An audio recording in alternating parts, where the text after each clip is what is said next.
안녕하세요. 이지영 코치입니다. 오늘은 제가 최근에 진행한 KPC, KSC, 코더코에서 만난 분들과 했던 이야기 중에 좀 중요한 내용을 요약해서 여러분들한테 전달 드리려고 왔습니다. 혹시 이런 적 있으실까요? 코칭 자격시험 시연을 하는 중에 고객의 이야기에 너무 빠져들어서 맥락을 놓치거나 또는 준비한 스크립트에 있는 질문들을 하느라 고객의 대답과는 전혀 상관없는 그런 질문들을 해서 맥락을 잃거나 그런 적이 있으실까요? 제가 코드콜을 하면서 자주 봤던 상황이라서 말씀을 드렸어요. 네. 없으시면 좋겠지만, 네, 분명히 없지는 않으실 거라고 생각합니다. 오늘 전달해 드리는 내용은요, 지금까지 코드콜을 했던 분들의 사례를 각색해서 전달 드리는 거라 특정한 누군가의 사례는 아니라는 거, 네, 이해해 주시면 좋겠습니다. 오늘 전달드릴 거는요, 총 4가지고요. 그 4가지만 마음에 두시면 합격에 조금 더 가까워지지 않을까 하는 생각이 듭니다.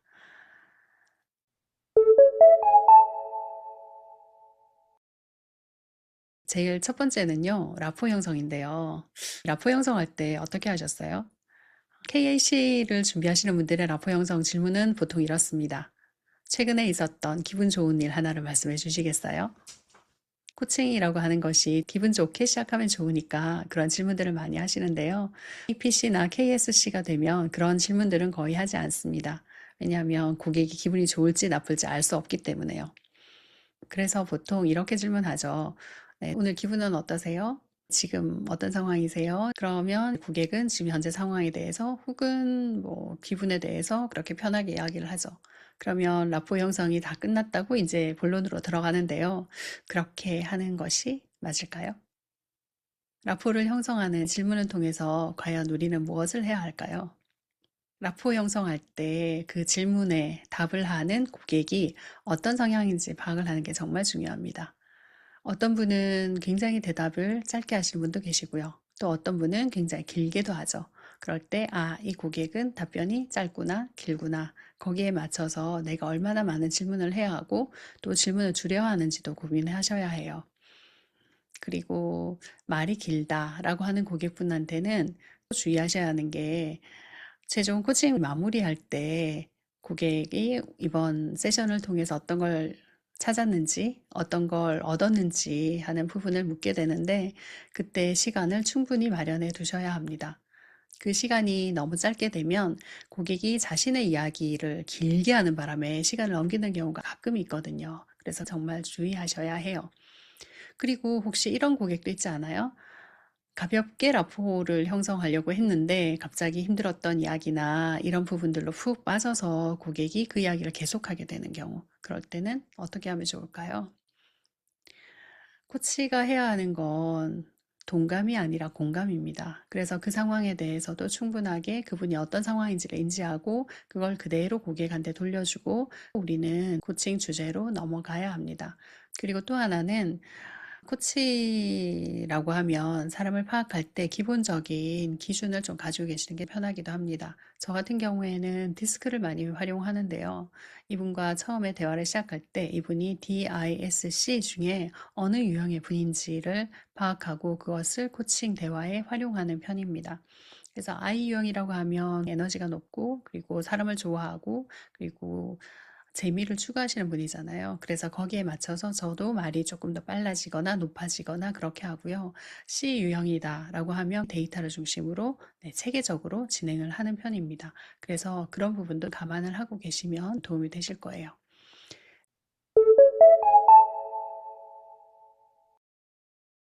자, 그럼 두 번째인데요. 두 번째는 코칭 대화를 하는 중에 코치는 과연 어떤 위치를 견지하고 있어야 할까요? 어떤 한 고객이 이렇게 이야기를 합니다. 아, 정말 밑에 있는 팀원이 정말 실수도 작고 일도 잘 못하고 도대체 어떻게 해야 될지 모르겠어요. 그럴 때 만약에 코치가 리더가 팀원한테 너무 박하게 하는 거 아닌가? 리더가 그렇게 이야기는 하지만 팀원의 입장에서 정말 그럴까? 이런 생각이 들 수 있어요. 그런 생각이 들 때 조심하셔야 하는 건 내가 차치 팀원의 입장에서 그 리더를 바라보게 되는 상황이 될 수도 있습니다. 그럴 때는 내가 그러하다는 걸 인지하는 순간 나는 그 자리에서 빠져나와야 해요. 그래서 내가 이 팀원과 팀장의 위치를 객관적으로 볼 수 있는 자리로 반드시 옮겨오셔야 합니다. 그 말은 코치는 고객의 입장이 되거나 특정 대상에 공감하는 것이 아니라 철저하게 상황 밖에서 그 상황을 객관적으로 바라보는 존재가 되어야 한다는 말입니다. 그런데 고객은 그 상황에 계속 빠져 있을 수 있거든요. 그렇다면 그 고객이 팀원의 상황을 충분히 고려해 볼 수 있는 그런 질문을 던져야 되겠죠. 만약에 팀장님의 자녀가 그런 상황이어서 팀장님한테 와서 이야기를 한다면 어떠시겠어요? 라고 하던가, 이 상황을 다른 팀원들이 본다면 어떤 이야기를 할까요? 혹은 이 상황을 저 산 위에 올라가서 본다면 어떤 느낌이실까요? 이런 형태로 전체 관점을 볼 수 있도록 관점 전환을 하는 질문으로 그 상황을 전환시키셔야 합니다. 사실은 저도 그것에 대한 좀 아픈 경험이 있는데요. KSC 시험을 준비를 할 때 멘토 코치님들이 저한테 했던 이야기가 있습니다. 지연 코치, 고객이 힘들다 그러면 너는 죽겠다. 그래가지고 어떻게 코칭할래? 제가 자주 들었던 말이에요. 왜 그런지 저는 힘든 고객이 오면 그 힘든 고객의 상황에 정말 너무 공감을 해가지고 어렵게 코칭을 진행했었거든요. 코칭을 하면 할수록 저도 힘들어지고 고객도 힘들어지는 상황이 벌어지더라고요. 그래서 결국은 코칭 중단을 당하기도 했습니다. 하지만 그런 경우가 있고 나니까 저를 자꾸 들여다보게 됐고요. 그리고 제가 얼마만큼 고객을 객관적으로 보지 못했는지 하는 걸 알게 됐습니다. 그럼 어떻게 빠져나왔을까요? 그때부터 연습을 더 열심히 했죠. 그래서 지금은 어느 정도는 고객의 상황에 동감은 하지만 거기서 공감을 하거나 제 감정에 빠지는 경우는 그렇게 많지는 않습니다. 없지는 않습니다. 저도 사람이라서.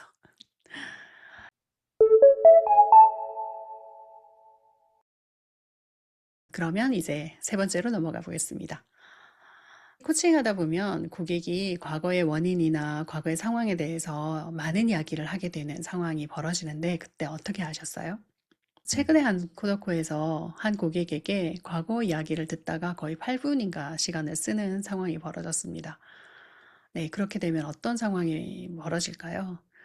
코칭이라고 하는 것은 과거의 이야기보다는 과거의 경험이나 과거의 어떤 문제를 해결했던 데서 강점을 가져와서 현재 적용하기 위해서 과거를 탐색하는 경우가 많습니다. 그래서 코칭에서도 과거를 다루기는 하지만 그게 과도해지게 되면 문제가 발생하죠. 특히 코칭 시연에 이런 상황이 벌어지게 되면 앞으로 남아있는 그 코칭 시연에서 해야 하는 단계를 짧은 시간 내에 해야 되기 때문에 시간 관리가 굉장히 어렵게 됩니다. 이런 경우에는 코치는 중간에 개입을 해야 해요.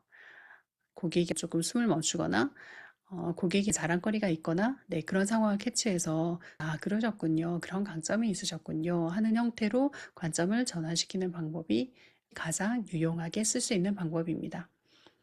물론 실제 코칭에서는 자신의 경험이나 과거 상황이나 성공담을 많이 이야기하고 싶어 하는 고객분들이 있으세요. 그럴 때는 이야기를 들어주면 됩니다. 우리가 파악해야 되는 건 그분이 어떤 강점을 가지고 있고 어떤 경험을 했는지를 파악하고 그 다음 세션에서 그 강점이나 그런 경험들을 활용할 수 있겠죠. 하지만 우리가 보는 코칭 시험은 딱 한 번이잖아요. 그렇기 때문에 너무 과도하게 과거에 대해서 이야기를 듣는 것은 자제하는 게 좋습니다.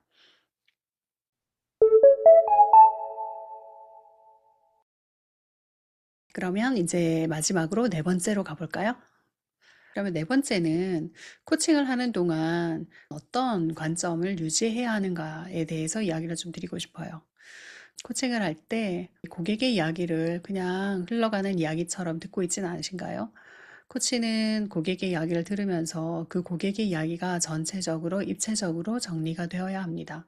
그 고객이 어떤 상황인지, 그리고 그 고객과 관련된 주변의 이해관계자가 어떠한지, 그리고 환경이 어떠한지, 그런 부분들을 전체적으로 정리해서 머리에 이미지화가 되어 있어야 해요. 고객과 대면을 하면서 실제 코칭을 한다고 봤을 때는 상황을 직접 메모를 해가면서 도식화해가면서 진행할 수도 있겠죠. 그렇다면 같은 것을 보고 이야기를 하고 있기 때문에 훨씬 더 그 상황이나 문제에 대해서 깊이 있게 이야기가 되고 또 문제 해결책도 좀 빨리 찾아낼 수 있어요. 하지만 우리가 하는 코칭 시연에서는 그렇게 하기가 어렵죠. 우리는 시험 볼 때 전화를 통해서 하고 볼 수 없기 때문에요. 그렇다 하더라도 코칭 시연을 하는 중에 그 메모나 이런 걸 통해서 이 상황이 어떤지 머릿속에 구조화를 시켜 놓을 필요가 있습니다.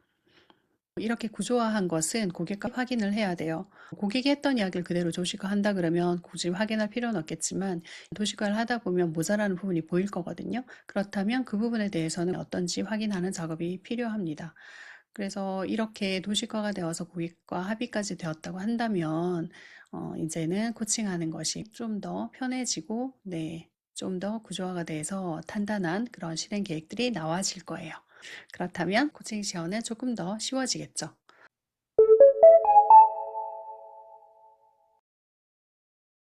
자, 지금까지 제가 네 가지를 말씀드렸는데요. 이렇게 네 가지만 말씀드리고 나면 조금 아쉽잖아요. 그래, 마지막 팁 하나를 더 드리겠습니다. 코칭 시연을 마무리할 때 코치님들 중에 마무리를 이렇게 하시는 분이 계세요. 고객이 어떤 이야기를 했고 어떤 실행 과제를 하려고 했고 우리는 요렇게 했다라고 코치가 정의를 하시는데 그걸 가능하면 고객이 정리하도록 하시는 게 좋습니다. 왜냐하면 고객은 코칭이 끝나고 나서 현실 세계로 돌아가게 되면 어, 자신이 하지 않았던 것을 새롭게 해야 되거든요. 그렇다면 에너지가 굉장히 많이 들어요. 그 에너지를, 그 많이 드는 에너지를 조금 상쇄할 수 있는 부분이 고객이 스스로 자신이 하겠다고 계속 말하게 하는 방법입니다. 그래서 전체적으로 어떤 주제를 가지고 그리고 어떤 목표를 가지고 어떤 실행 계획을 할 것인지 하는 것을 고객이 스스로 계속 말하게 하는 것이 어떻게 보면 코칭의 성과를 올리는 방법 중에 하나입니다. 마지막에 코칭을 마무리할 때 가능하면 고객이 정리를 하도록 하는 것이 좋습니다. 물론 시간이 너무 짧다. 근데 고객은 말이 많다. 네, 그렇다면 하지 않는 게 좋겠죠.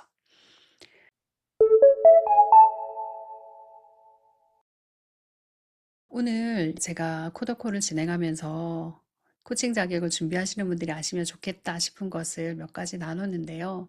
도움이 되셨으면 좋겠습니다. 코칭 자격을 준비하는 과정이 제게도 굉장히 중요했었습니다. 그리고 그 준비를 하면서 저도 코칭 실력이 굉장히 많이 늘었고요. 결국은 연습밖에 없는 것 같고요. 그 연습을 하다 보면 어느덧 정말로 원하는, 정말로 코칭 잘하는 그런 코치가 되어 있을 겁니다. 그런 코치가 되기 위해서 여러분들이 하셔야 할 건 주변에 있는 동료 코치님들과 그룹 코칭으로 준비를 하고 또 버디 코칭을 하면서 많은 세션을 해보는 게 가장 중요한 것 같아요. 저도 코더콜을 하면서 느꼈던 걸 전달드렸는데 앞으로도 이렇게 생각나는 것들이 있으면 다시 영상으로 남겨서 도움이 되도록 하겠습니다. 여러분들의 코칭 여정에 도움이 되기를 바랍니다. 그리고 진정한 코치로 가는 길을 정말 정말 응원드립니다. 지금까지 이지영 코치였습니다. 고맙습니다.